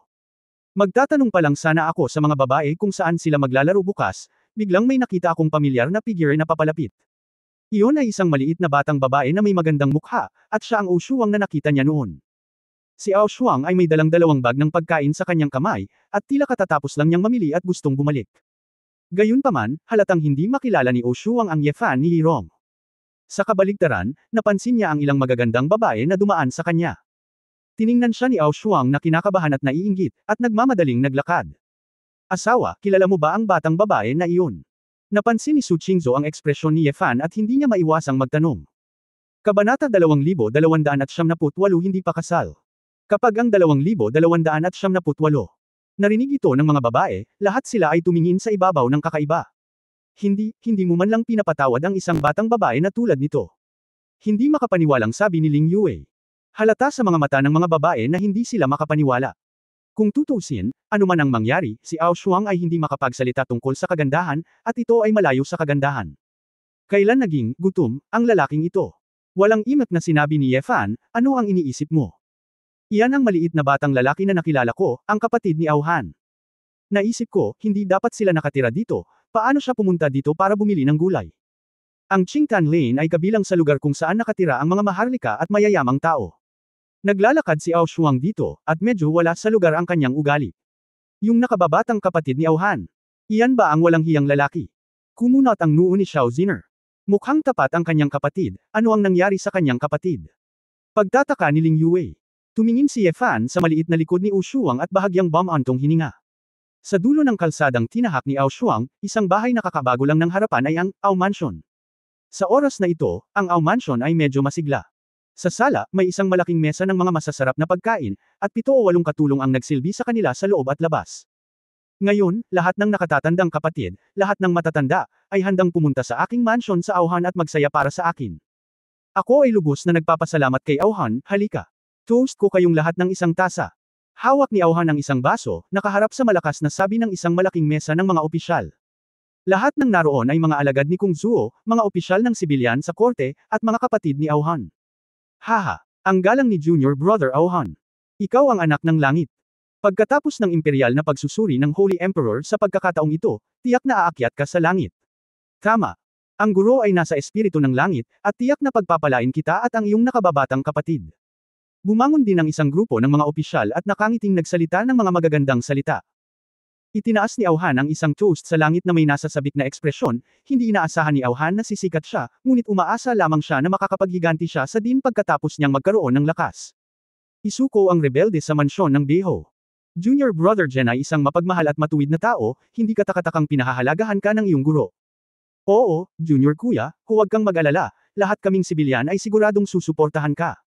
Makapangyarihan man ang mga pinili ng angkan, tayong mga sibilyan ay nagkakaisa. Banal na Emperador. Sa Imperial Examination, lahat kami ay iyong solidong suporta. Masayang tumawa si Auhan, sa mga salita ng mga matatanda, nabasag si Auhan, at magkakaroon din siya ng magandang resulta sa imperial na pagsusuri ng Holy Emperor.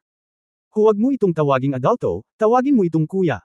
Haha, senior kuya, junior brother muna ang gagawa. Ang napakasigla ng eksena. Si Ao Shuang, nakababalik lang mula sa pagbili ng mga gulay mula sa labas, ay pumasok sa sala at medyo nabalot ng takot nang makita ang eksenang ito. Shuanger. Nakangiting binati ni Auhan ang kanyang kapatid at sinabing, halika. Halika at tingnan mo ang lahat ng mga kapatid, lahat, ito ang nag-iisang kapatid kong babae, si Ao Shuang. Nahihiyang lumapit si Ao Shuang sa kanyang kapatid na katabi niya, kuya, bakit ang daming ulam? Saan mo ito nakuha? Nag-hire ako ng tagaluto, para hindi ka na bumili ng gulay sa hinaharap, nakangiting sabi ni Auhan. Magluto. Ako. Paano tayo magkakaroon ng napakaraming pera? Natigilan si Ao Shuang. Bahagyang hindi nasisiyahan ang mga mata ni Auhan, ngunit agad siyang ngumiti. Huwag mong sabihin ang mga katangahang ito, halika, at batiin ang iyong mga kapatid. Nandito silang lahat para i-cheer ang kapatid ko. Sa hinaharap, ipinagmamalaki natin ang ating pamilya, ngunit mas dapat tayong umasa sa mga kamag-anak na ito. Medyo natakot si Ao Shuang sa grupo ng mga opisyal na nakasuot ng opisyal na uniforme, at mahinang sinabi, hello, everyone. Haha, ang banal na anak ng tadhana ay may nakababatang kapatid na babae, hindi ba yun ang banal na dalaga ng tadhana? Auhan, hindi pa lang kasal ang bunsong anak ko, bakit hindi pa siya gumalaw in the future? Namula ang mukha ni Ao Shuang habang nagsasalita, nakakuyom ng mahigpit ang kanyang mga kamay. Ngumiti si Auhan at sinabing, walang problema. Dapat Dragon at Phoenix ang anak ng senior brother. Haha, si Ao Shuang ay tumingin sa kanyang kapatid na may takot, ngunit siya ay natigilan. Sa mesa ng alak, ang mga gang at chips ay pasuray-suray, na ginagawa itong lubhang maingay. Kasabay nito, ang isa pang bakuran, na pinaghihiwalay ng isang distansya, ay ang tirahan ni Yefan at ng iba pa. Sabay silang nagdi-dinner, pero mas tahimik. Bagamat walang sinuman sa pamilya ang talagang kailangang kumain ngayon, lahat ay tinatanggap ang pagkain. Matapos ang ilang dekada ng pagkakakilala sa isa't isa, ang mga babae ay matagal nang parang magkamag-anak. Magselos man, biro lang sa hapagkainan, katuwaan lang. Pagkatapos kumain, pumunta ang lahat sa looban para uminom ng tsaa at makipagkwentuhan. Umiihip ang simoy ng gabi, komportableng kapaligiran. Asawa, biglang tanong ni Nayan Rujao, pagkatapos ng imperial examination na ito, ano ang plano ng iyong asawa? Bago pa makasagot si Yefan, sinabi ni Xiao Ziner, ano pa bang plano ko, mahuhulog ako sa maharlikang pamilya. Ngayon, ibagsak ang pamilyang Su at maging ang emperador mismo. Dahil ang layunin ng espada sa antas ng emperador ay kailangang magkaroon ng pakiramdam ng isang emperador upang makalusot, kailangan din na maging isang emperador, sabi din ni Ning Zimo. Uminom si Yefan ng tsaa at tinanong si Nayan Rujao na may mahinang ngiti, Jiao, ano ang iyong iniisip? Nag-alinlangan si Nayan Rujao, at sinabing, maraming mukha ng dasheng ang nakita ko sa internet sa mga araw na ito. Personal ko rin itong naranasan sa imperial na lungsod. Kung tutusin, ngayong dakilang ekspedisyon na ngayon, tila ligtas na ang bansa at busog ang mga tao. Kailangan ba talagang pilitin na baguhin ang dinastiya? Nang marinig ito ng mga babae, tumahimik silang lahat. Sa katunayan, nararamdaman din nila ang puntong ito. Pagkatapos ng lahat, ang digmaan ay tumigil ngayon sa Great Expedition, at tila ang lahat ay umuunlad sa isang magandang direksyon. Bagamat sinasabing si Su Huexan at ang ama at anak ni Sugan ang pumatay kay Yefan, totoo na magkaaway sila. Ngunit mula sa pananaw ng pamamahala sa bansa, si Emperor Ming ay talagang isang matalinong pinuno sa kanyang buhay. Sa makatuwid, sa panahon pagkatapos ng kanyang kamatayan, si Haring Qi ang namumuno, at ang pamahalaan ay maayos. Tumingin muli si Yefan kay Su Qingzhou, ano ang tingin mo sa ating prinsesa? Tinutokso ni Su Qingzhou ang mga dumpling na nakalatag sa mesa, pagkatapos marinig ang tanong ng lalaki. Ngumiti siya ng matamis, napakaraming lugar na ang pinuntahan ng asawa ko, tiyak na mas mataas ang kaalaman, bakit kailangan mo kaming tanungin? Ngumiti si Ye Fan, talagang may serye siya ng mga plano sa kanyang puso, ngunit ang mga salita ng kababaihan ay nagbigay sa kanya ng ilang inspirasyon. Sa sandaling ito, may naramdaman si Ye Fan, sumimangot siya, nag-iisip. Aalis ako sandali, maaari kang magpatuloy sa pag-inom ng tsaa, sabi ni Ye Fan habang siya ay tumayo. Asawa, saan ka pupunta ng sobrang late? Tanong ni Nayen Rujiao. Hinahanap mo ba ang kandilang iyon? Nag-alinlangan si Xiao Ziner. Napangiti si Ye Fan, talagang hindi, may isang tao, sa palagay ko ay may gusto silang pag-usapan sa akin, lahat ay darating, kailangan kong makipagkita. Darating na ba? Bakit hindi natin naramdaman? Gulat na sabi ni Ling Yue. Normal, medyo makapangyarihan ang taong ito, kumurap si Ye Fan. Nang marinig ito ng mga babae, tiyak na hindi maliit na karakter si Ye Fan, kaya hindi na sila nang ahas na magtanong pa. Gayunpaman, napaka-relax ni Ye Fan, kaya hindi sila masyadong nag-alala. Nang makitang malapit nang matapos ang tsaa, bumalik sila sa bahay para mag-practice muna. Mag-isang pumunta si Ye Fan sa likod ng bakuran at itinulak ang pinto sa likod bahay. Sa labas ng bakod, isang makisig na nakaputi ang nakasandal sa matayog na puno, nakatingin sa mabituing kalangitan na may ngiti sa labi. Nandito ka. Hindi ka ba nakaistorbo sa yaksing ng mga babae? Tanong ng lalaki. Ngumiti si Ye Fan, sa gabi, ang emperador ay lumabas ng palasyo mag-isa para hanapin ako, ano ang problema? Hindi ba abala ang gobyerno? Ang lalaking nasa harap niya ay isang bagong emperador na nakilala noon at ngayon ay may ibang pagkakakilanlan, si Su Wang. Kabanata 2299 na namatay si Xiang Xiaoyu. 2299. Ang hari ng Qi at ang mga elder ng Suzon ay karaniwang kayang pangasiwaan ang mga gawain ng estado. 3,000 taon na ang nakalipas mula noong ekspedisyon, at malinaw ang lahat ng mga batas at regulasyon. Ang mga pangunahing lungsod ay kinokontrol ng angkan at ng mga napili, kaya hindi na kailangang mag-alala. Ito. Ang trabaho ng emperador ay asikasuhin ang ilang mga walang kwentang bagay sa imperial na lungsod, at harapin ang ligaw at demonyong kaharian. Ngunit ngayon, ang ligaw ay nagpasya na magpagaling, at ang presyon ay nabawasan ng higit sa kalahati, ano ang magagawa ng emperador? Napabuntong hininga si Su Wang, talagang abala ako, iyon ay upang harapin ang mga harem beauties na iniwan ng dating emperador. Hindi nararapat na palayain sila, hindi nararapat na manatili sa harem, nakakanerbiyos. Nahihiyang hinaplos ni Ye Fan ang kanyang baba, nagkunwaring casual. Sabi, ayoko. Okay lang maging sarili mong harem. Halika, wala akong hobby na iyon. Ngumiti si Su Wang at sinabi, hindi ako interesado sa mga babae gaya mo. Pinilit ni Ye Fan ang kanyang dila, ano ang ibig mong sabihin? Haha, sige, kapag hindi ko sinabi, Lord Sword God, huwag kang magalit. Tumingin si Su Wang kay Ye Fan na may kalahating ngiti. Hindi nagulat si Ye Fan, kung hindi malaman ni Su Wang ang kanyang pagkakakilanlan, hindi siya karapat-dapat na hatulan bilang, medyo makapangyarihan, sa kanyang sarili. Itinuro ni Su Wang ang kalye gamit ang kanyang kamay, maghanap ng lugar para uminom. Mag-chat tayo. Kumislap ang mga mata ni Ye Fan at tumanggaw siya. Naglakad saglit ang dalawa, dumating sa isang pub, at nakakita ng isang pribadong silid. Sa mesa ay may maliliit na alak at pinggan, at sa labas ay isang masikip na night tour crowd. Kamusta ang prinsesa mo? Kinuha ni Su Wang ang pitchel, nagbuhos ng baso para kay Ye Fan, at nagtanong. Sa iyong payo, hindi na ito malaking problema ngayon, sabi ni Ye Fan. Kinaweya ni Su Wang ang kanyang kamay, wala akong masabi tungkol sa pagturo, fan ka lang ng mga autoridad. Pinag-isipan siya ni Ye Fan, alam mong bumalik ako at dito ako nakatira, pero mag-isa kang pumunta dito, kaya hindi ka natatakot na magalit ang mga elder ng pamilya Su. Tumawa si Su Wang, kahit na ang emperador na ito ay hindi ang gusto kong maging. Ngunit, dahil ako ang emperador, paano nila ako makokontrol? Oh, ngayon na ang oras para tawagin ang sarili ko na Zin, hindi talaga ako sanay. Ha, ngumiti si Ye Fan, ano ang hinahanap mo sa akin? Nakalimutan ni Su na ilagay ang pitchel, itinaas ang kanyang ulo, at walang pakialam na nagtanong, gusto mo bang maging emperador? Kinaikit ni Ye Fan ang kanyang mga mata at nagtanong, gusto mo bang maging ako? Kung gusto mo, hahayaan kita. Pagkaraan ng ilang sandali ng katahimikan, kinuha ni Ye Fan ang baso ng alak at ininom ang lahat. Hindi ako emperador. Ang pangunahing kadahilanan ay hindi ako. Tumingin si Ye Fan kay Su Wang, ikaw pala. Mukhang naguguluhan si Su Wang, bakit mo nasabi ito? Nakangiting sabi ni Ye Fan, medyo late kang lumabas, at malamang na hindi mo alam ang maraming bagay. Ngunit isa lang ang kailangan mong tandaan. Hindi naman kita gusto. Upuan, ngunit ang ilang mga tao ay tiyak na gustong umupo sa iyong upuan. Oh, Malamig na liwanag ang sumilay sa mga mata ni Su Wang. Gabi na. Xing Tanlin, sa tahimik na likod bahay. Lumabas si Chu Yunyao sa laboratorio at naginat. Sa nakalipas na 2 araw, bukod sa pagtulong sa pamilya na ayusin ang pagkain, inumin at libangan, naging abala siya sa pagpapaganda ng kanyang Starfire armor. Matapos sa wakas ay mapabuti ang ilang mga detalye, plano ng babae na magpahinga ng kaunti. Nang bumalik si Yefan mula sa labas, lumakad siya. Saan ka pupunta? Hinaplos ni Chu Yunyao ang kanyang buhok habang naglalakad. Nakita ni Yefan ang babae at nakangiting sinabi, lumabas ako at uminom ng kaunting alak. Kung gayon saan ka pupunta ngayon? Sabi ni Chu Yunyao, inabot ang dibdib ng lalaki. Natigilan si Yefan saglit, pagkatapos ay ngumiti ng masama, Yunyao, mamaya, pupuntahan ko kung ano ang kalagayan ng prinsesa. Kumislap ang mga mata ni Chu Yunyao, pagkatapos ay inikot ang kanyang mga mata at tumabi. Upang aliwin ng babae, hinalikan siya ni Yefan sa mukha at naglakad patungo sa silid ni Su Qingzhou. Ate, hayaan mo akong hawakan ng dumplings, dapat kang magsanay ng mabuti. Sa room, kinuha ni Ye Wanqing ang dumplings mula sa table ni Su Qingzhou, kinuha ang mga paws ng bear ng dumplings, at kumaway kay Su Qingzhou.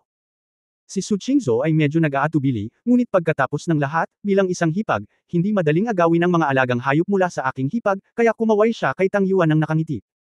Nagtagumpay si Ye Wanqing at lumabas na hawak ang dumplings, sa tamang panahon para makabangga si Ye Fan. Kuya, bumalik ka na ba? Kukunin ko ang dumplings. Matamis na ngumiti si Ye Wanqing.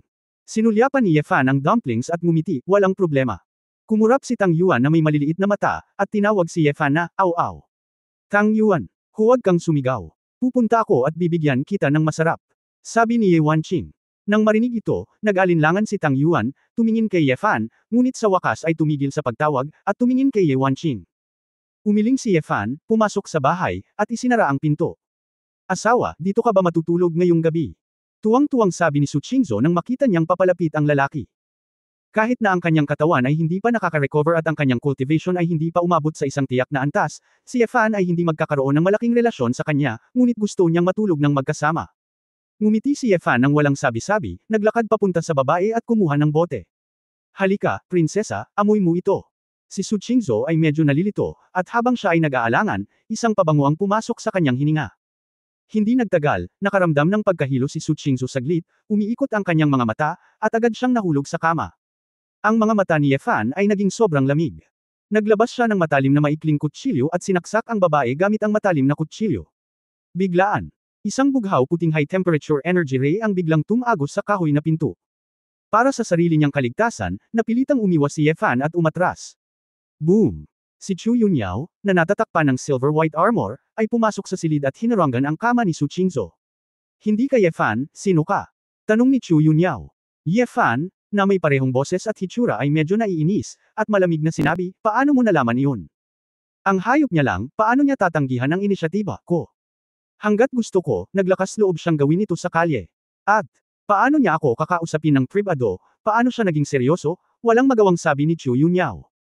Ang impostor ay natigilan sandali, pagkatapos ay ngumisi, at sinabi sa matamis at magandang boses, ang ganoong klase ng tao, si Chu Guoshi, na unang henyo ng iyong engranding kampanya, ay talagang magugustuhan ito.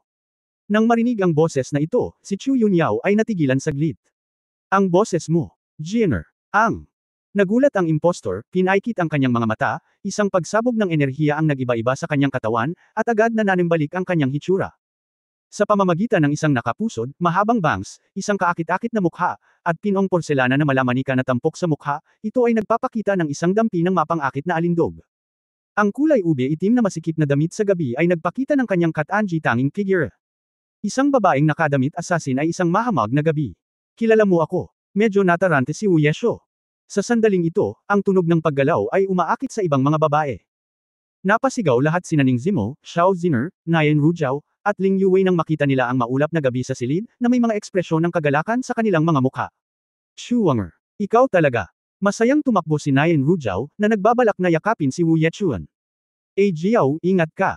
Nang hindi hinintay ang paalala ni Chu Yunyao, naramdaman ni Nayan Rujiao na may mali, at isang mamamatay tao na aura ang biglang sumabog mula kay Wu Yeshu. Boom! Biglang binaril ni Wu Yejo, at sinaksak ng kutsilyo si Nayan Rujiao. Hindi inakala ni Nayan Rujiao na papatayin siya ni Wu Yekang, kaya hindi niya ito naiwasan, at malapit na siyang mamatay. Zizi, gatlang M. Isang energy barrier ang lumitaw sa harap ni Nayan Rujiao sa nakakakilig na paraan, at si Chu Yunyao ang namagitan sa oras.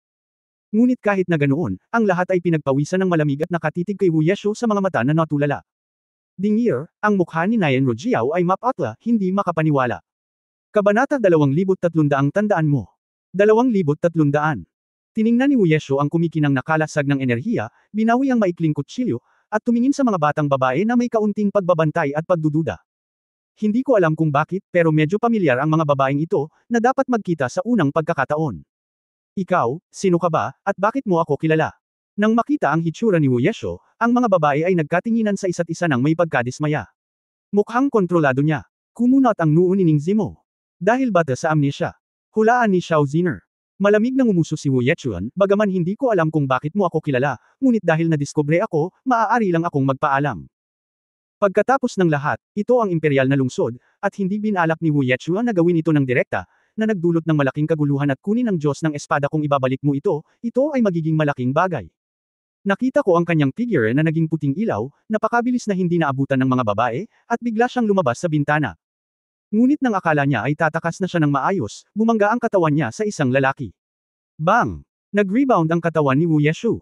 Nang malapit na siyang mahulog, mahigpit na yamakap sa likod niya ang isang braso. Nanlaki ang mga mata ni Wu Yewei.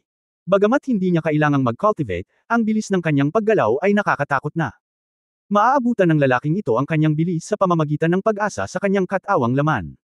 Paglingon niya, nakita niya si Ye Fanjing na gulat na nakatingin sa kanya. Diyos ng espada. Lihim na sumigaw si Wu Yekang.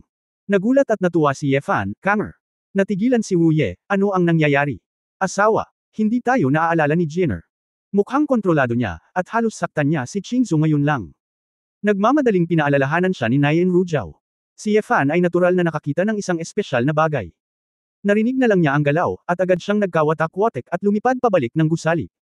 Nang makita ko ang puting liwanag na ito, parang pamilyar ako, at nang makita ko si Wu Yeshu, naalala ko na ito ang talento ng shadow dance ng pamilya Chinkyo. Nang makita si Wu Yeshang na nakatingin sa kanya na may pagdududa at hindi pamilyar na mga mata, biglang naisip ni Ye Fan si Yelong Yuan noon, maaari bang? Bago pa maisip ni Ye Fan ang tungkol dito. Si Wu Yeshang ay nagbagong anyo na bilang isang punyal sa kanyang kamay, at sinaksak ang likod ni dantian ni Ye Fan. Agad na hinawakan ni Ye Fan ang babae at idiniin ang babae sa dingding. Jiener, tila hindi ko nakalimutan ang pamamaraan ng pagpatay, ngunit sa kasamaang palad. Medyo malambing pa rin ako sa iyong kapatid, nakangiting sabi ni Ye Fan. Your Excellency Sword God, magiging mabuting kapatid ka ba? Lumingon sa likod si Wu Yeshu, naglabas ng espesyal na pagbabago sa kapangyarihan ng pag-iisip, na agad na nagparamdam sa mga tao ng labis na kaligayahan. Tila naramdaman ni Ye Fan na nakainom siya ng isang uri ng gamot, at ang kanyang utak ay tila napakasaya. Siya, lalo na ang nararamdaman ng babaeng nasa harapan niya. Hindi lang si Ye Fan, kundi maging ang mga babae sa likod ay natulala sa maulap na gabi. Sa ganitong pagbabalik tanaw, medyo nakaramdam ako ng init sa aking katawan, at ang aking mukha ay namumula. Ang alakdan na ito. Bakit? Pakitang tao. Kinagat ni Xiao Ziner ang kanyang labi at tumingin sa magkapatid na babae na may parehong kakaibang ekspresyon sa paligid niya. Bigla, tila naramdaman ni Wu Yekang na sinamantala niya ang pagkakataon, at biglang sumiklab ang pagsabog ng paglilinang ng emperador, at malapit na siyang makalaya. Hindi inaasahan ni Ye Fan na ang babae ay talagang nagal-inang sa kaharian ng Heavenly Emperor. Ngunit sa kanyang double disintegration state, kahit na sumabog si Wu Yezhen ng ganito, hindi ito sapat para makalaya. Boom! Gumuho ang pader na bato, ngunit nananatili pa rin si Ye Fan sa maulap na gabi. Ang tatlong talento ng Chinkyu Bloodline, Shadow Dance, Fox Charm at Illusion, ito ang dapat na Fox Charm technique ni Chinkyo. Tama, Jenner, pagkatapos na dumating sa mundong ito, talagang hindi maliit ang paglaki, nakangiting sabi ni Ye Fan. Nena si Wu Yeshu saglit, ngunit hindi niya inaasahan na ang espiritual na kapangyarihan ng Sword God ay napakalakas, at hindi rin siya maaaring maging ganoon kalapit. Epekto. Ang iyong kamahalan na Sword God, hindi mo ba ako papatayin?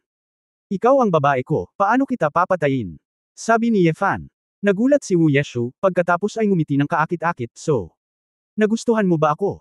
To be precise. Originally akin ka. Pagkatapos magsalita ni Ye Fan, direkta niyang pinakawalan ang Dragon Eye, isang shock ng mental power, at si Wu Yeshu ay direktang natigilan sa pagkakoma. Ang mga babae ay napalibutan lumapit, nag-aalalang tumingin kay Wu Yeju. Kamusta si Chuer? Anong nangyari? Tanong ni Ling Yue. Umiling si Ye Fan at sinabing, karamihan ay wala itong kinalaman sa Night King. Ipapakita ko sa kanya mamaya at gagawa ako ng paraan para magamot ito. Siya ay dumating kay Su Qingzhou at kinumpirma na ang babae ay nainom lamang ng ilang gamot at nawalan ng malay. Nakahinga ng maluwag si Ye Fan nang walang seryosong bagay. Nagdulot ng matinding ingay ang away sa bakuran, at mabilis na pumunta rito ang garrison. Gayunpaman, nagkataong nasa malapit ang emperador na si Su Wang, kaya tinakpan na lang niya ang bagay na iyon. Nakahanap si Ye Fan ng isang tahimik na silid, at pagkatapos suriin si Wu Yeshu, nalaman niyang ito talaga ang espiritual na spell na itinuro ni Ye Longyuan noong nakaraang pagkakataon. Ang karanasan sa huling pagkakataon, mas pamilyar dito si Ye Fan sa pagkakataong ito. Madaling araw, ang kwarto kapag binuksan ni Wu Ye ang kanyang mga mata, nakita niya si Ye Fan at ang iba pang mga babae na nakangiti at nakatingin sa kanya sa tabi niya. Kuya Ye Fan. Mahinang bamulong si Wu Yeshu, hindi ako nananaginip. Inabot ni Ye Fan at kinurot ang ilong ng babae, mukhang panaginip ba ito? Napabuntong hininga si Wu Yeshang at biglang nagising, isang kislap ng tubig ang sumilay sa kanyang malalaking mata, at tuwang-tuwa siyang tumalon sa mga bisig ni Ye Fan. Kuya Ye Fan, ikaw talaga. Lahat. Bakit nandito lahat? Ako. Hindi talaga ako nananaginip. Pagkaraan ng ilang sandali na malubog sa kagalakan, tumahimik ang lahat, at mas maraming tanong ang lumitaw. Jianer, hindi mo ba naaalala ang nangyari kahapon? Tanong ni Nayen Rujiao. Isang flash ng alaala ang kumislap sa mga mata ni Wu Yekang, at biglang may malaking memorya na pumasok, at ang kanyang magandang mukha ay namutla. Ako kagabi. Tumingin siya kay Su Qingzhou na nasa tabi niya sa takot at takot, Sister Qingzhou. Pasensya na. Ako. Medyo nalito si Su Qingzhou, dahil ang maulap na gabi na kagawian nilang ginagamit ang wika ng mundo, at lahat ng naruroon ay natural na gumagamit ng wika ng mundo. Malinaw na naalala ni Su Qingzhou na hindi niya ito natutunan noon, ngunit halos naiintindihan niya ang wika sa panaginip na ito. Ayos lang ako. Nag-alinlangan si Su Qingzhou, at sumagot sa wika ng mundo. Sa pagkakataong ito, si Ye Fan at lahat ng mga babae ay tumingin sa kanya ng may pagtataka. Tinakpan ni Ling Yue ang kanyang bibig sa pagkagulat, at nagmamadaling niyakap si Su Qingzhou, Xiaoshu. Naaalala mo ba? Ano? Nakaramdam ng pananakit ng ulo si Su Qingzhou at nakakunot ang noo niyang tanong. Noon lang napagtanto ng mga babae na hindi pa ganap na naka-recover si Su Qingzhou. Ngumiti si Ye Fan, Xiaoshu, huwag kang masyadong mag-isip, pinaglalaroan ka ni Wei Wei. Mukhang naghihinala si Su Qingzhou at tumango. Tila naalala din ni Wu Yekang ang nakaraan sa oras na ito, at tumingin kay Su Qingzhou na may kaunting pagkalito. Jianer, kinokontrol ka ba ni na Ye Guangxing at Wu Ye Longyu? Sinusubukan ba nilang kunin ang mga butil sa kapatid mong si Qingzhou? Tanong ni Ye Fan. Tumango si Wu Yeshu, oo, noong nasa Demon God Kingdom ako, natuklasan ako ni Wu Ye Longyu. Parang hinangaan niya ako, kaya tinanggap niya ako bilang isang disipulo. Ngunit hindi ako pumayag, dahil gusto kong puntahan ang lahat. Gayunpaman, kontrolado sila ni Ye Guangxing sa ilang kadahilanan. Sa pagkakataong ito, gusto nilang kunin ko ang Gonggang Divine Pearl sa katawan ni Sister Qingzhou. Pagtatapos ng kabanatang ito. For more updates, click on the notification bell.